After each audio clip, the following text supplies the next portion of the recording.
Hey everyone, as we get closer to Amonkhet and the next chapter in the Gatewatch's fight against evil, I think it's important to catch everyone up on what's happened since Emrakul was imprisoned in the Moon on Innistrad. In this two-part series, we're going to tell you everything you need to know about Magic's lore over the last half year. So if you're behind or don't want to read it all or don't have the time to read it all, we've got your back. In this video, we'll be covering everything that happened up to Aether Revolt, and in part 2, we'll catch up to where we are right now, easy peasy. Hope you enjoy this lore recap video, and if you do, be sure to hit that like button, helps out a lot. We start with Homesick. 3 months prior, Emrakul, the last Eldrazi Titan, became sealed into Innistrad's moon, and Liliana joined the Gatewatch. Since then, the Gatewatch have taken up residence in and around Jace's sanctum on Ravnica. They're spreading the word throughout the multiverse that they're around and willing to help handle interplanar threats. Sure enough, one other planeswalker has gotten the message. His name is Dovin Baan, and he's a Vidalcan worker for the consulate on the plane of Kaladesh. He requests the Gatewatch to act as a security detail of sorts for the upcoming Inventors Fair. The fair intends to be a showcase of the plane's inventors' brilliant creations. However, Baan has received word of a renegade faction planning to sabotage the fair. He wants the Gatewatch to prevent these renegades from messing up the event. Liliana politely explains that the Gatewatch exists primarily to handle threats to entire planes or even multiple planes, and that the renegades seem like too much of a local concern to be on their radar. However, Chandra has quite a different reaction, becoming enraged at the mere mention of the consulate and storming off. This prompts an explanation from Dovin Baan on Chandra's family history on the plane. Meanwhile, Liliana pursues and goads Chandra into planeswalking back to Kaladesh for the first time in a long time because, hey, why wouldn't Liliana want to watch that? Meanwhile, on Kaladesh, invention is afoot. The story A Time for Innovation is about an elf inventor named Rashmi.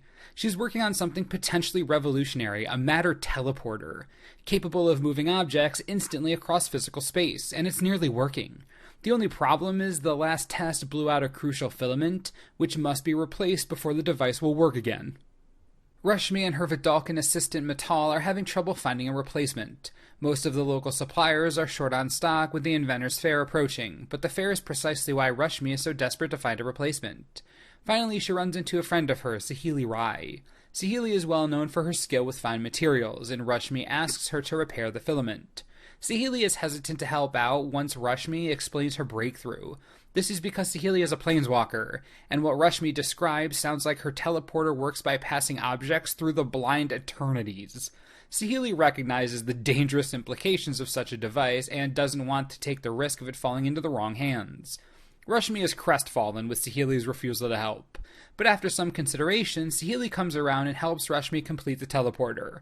Nothing bad comes from the blind eternities, right? Oh boy. The next story, Torch of Defiance, brings the focus back around to Chandra. She arrives back on Kaladesh and wants to protect whoever it is the consulate is targeting, simply on principle of them being a consulate target. However, Liliana has followed Chandra back to her home plane, and simply wants to have some fun and get into trouble.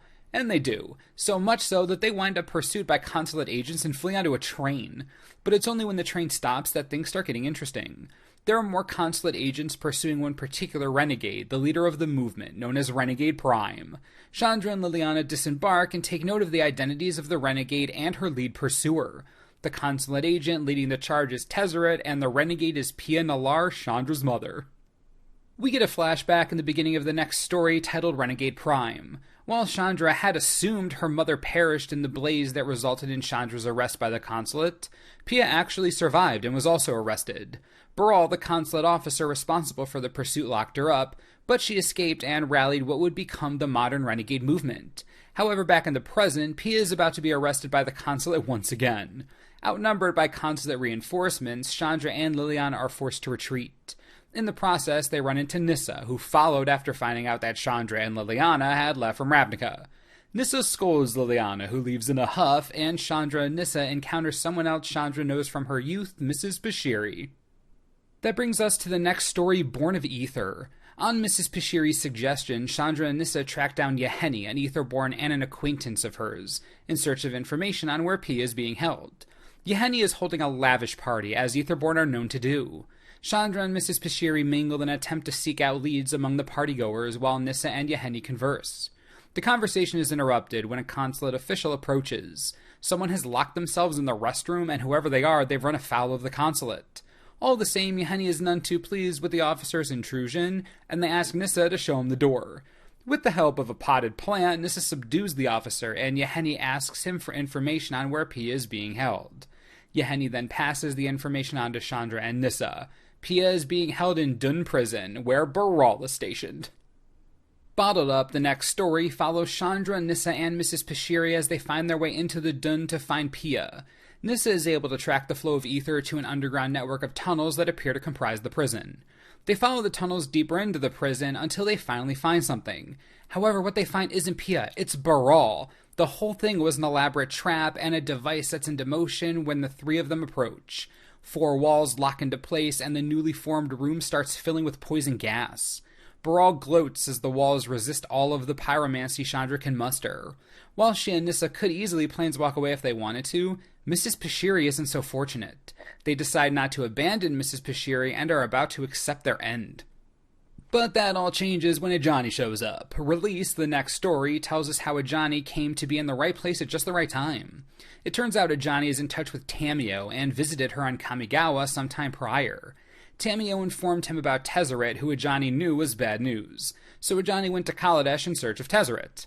On Kaladesh, Ajani made fast friends with Mrs. Pashiri.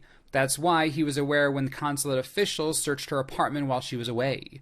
So Ajani went to track her down and found her in the Dun prison, caught in the deadlock trap. He fought his way past the guards, taking care not to kill any of them, and smashed open the trap. Chandra, Nissa, and Mrs. Pashiri were all in pretty bad shape, and nothing Ajani's healing magic couldn't fix. They set out to find where Pia is actually being held. Meanwhile, Liliana has gone back to Ravnica. The next story in this very arena has her informing Jace of Tezzeret's presence on Kaladesh. Jace, Liliana, and Gideon go there to meet the rest of the Gatewatch. Back on Kaladesh, Chandra, Nissa, and Ajani find what the consulate is actually up to. Tezzeret has challenged Pia publicly to a quick smithing duel in the arena to close out the Inventors' Fair by defeating Pia and, by extension, the Renegade movement. Tezzeret also meant for the duel to draw out Chandra. However, he hadn't counted on having to deal with 6 planeswalkers, so when the Gatewatch plus Ajani show up at the arena, he's pretty quickly backed into a corner. He flees and spurs the consulate onto the next stage of their master plan, confiscating all of the inventions from the Inventors' Fair. Saheeli approaches the other planeswalkers to inform them about this, and Ajani suspects Tezzeret is trying to build something based on the confiscated inventions. The final story of the Kaladesh storyline, A Grateful Consulate, shows the aftermath of the arena duel from the consulate's perspective. The inventors whose work was stolen are not happy about it, and the consulate's enforcers are struggling to keep the peace. Tezzeret, meanwhile, has taken a particular interest in Rashmi's invention, just as Saheeli feared. He hands the rest of the inventions off to Dovinban, who, despite his concerns about Tezzeret's methods, thrills at the prospect of analyzing the inventions. And that's going to do it for the first half of our Kaladesh lore catch-up. Be sure to tune in this weekend for the rest of Aether Revolt's storyline that will catch us up to where we are right now. If you've already read it, no spoilers for those who haven't. What do you think of this arc's story? Do you like the direction it's taken? Do you enjoy the characters? How's it all playing out? I'd really like to hear what you have to say on everything, so be sure to leave your thoughts below. As always, thanks for watching, and we'll see you next time. This video is brought to you in part by TCGplayer.com. We've been talking Kaladesh all day, and wow, is it on the mind? Did you know you can get boxes of Kaladesh right now for $94 each on TCG Player? The set houses some of the most powerful cards in Standard right now, so if you're itching to open some great cards or you want to draft, TCG Player has some of the cheapest prices around. Speaking of cheap prices, Aether Revolt boxes, $90. Now that's cheap. If you want to get your hands on either of these boxes and help the channel in the process, be sure to click on the links on your screen and enjoy your Kaladesh awesomeness. Oh baby.